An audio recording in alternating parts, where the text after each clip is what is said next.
Hello everyone.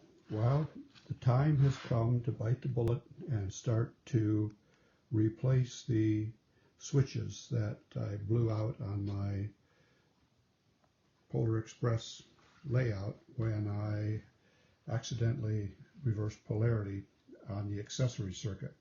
As you can see, I've taken the screws out of the switches and the track sections immediately adjacent to the switches.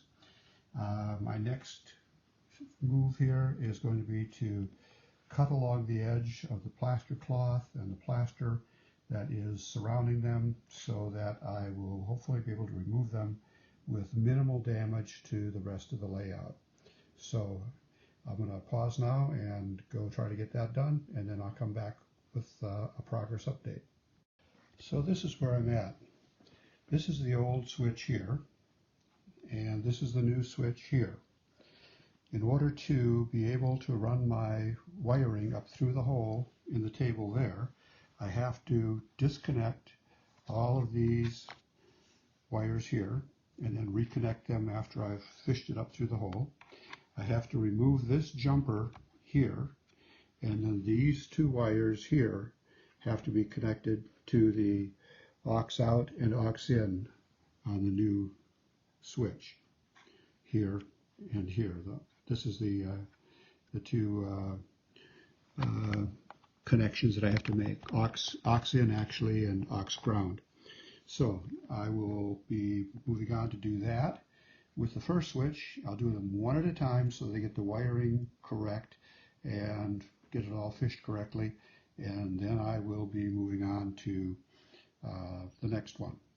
Okay, before I move on to the next one, I need to test and make sure this one is wired correctly and works. So the controller's hanging down here right now. Put it up, and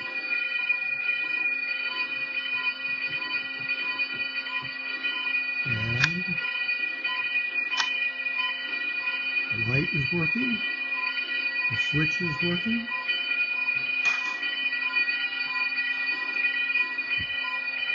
So, success. It's wired correctly.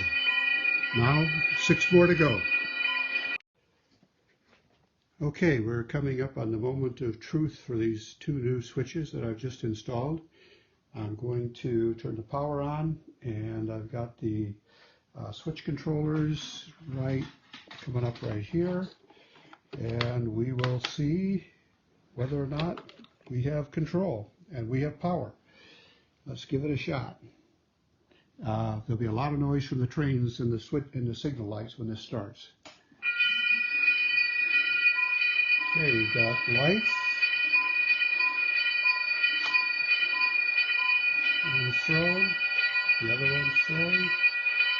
So we don't have switch throwing on the second one. The first one is throwing. The second one, the switch is not throwing, and the light is not under control, so I must have a loose connection. We'll have to start over and take a look and see where the loose connection is.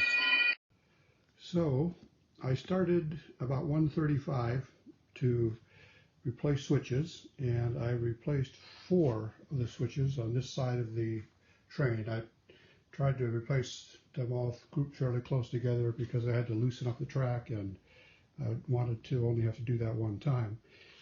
All of these switches have been tested. They all work. They're all functioning. The lights light up. They switch the tracks, and all the connections are good. I had to do a little bit of soldering, but not too bad. So that's where we're at now. It's now 5:35, and I finally got 4 switches done. So not exactly a speed hero here, but I've got 3 more to go on the other side, and I'm going to save those for another day. Hope you enjoyed the video. Please like and subscribe. I appreciate your support. Thank you. Bye.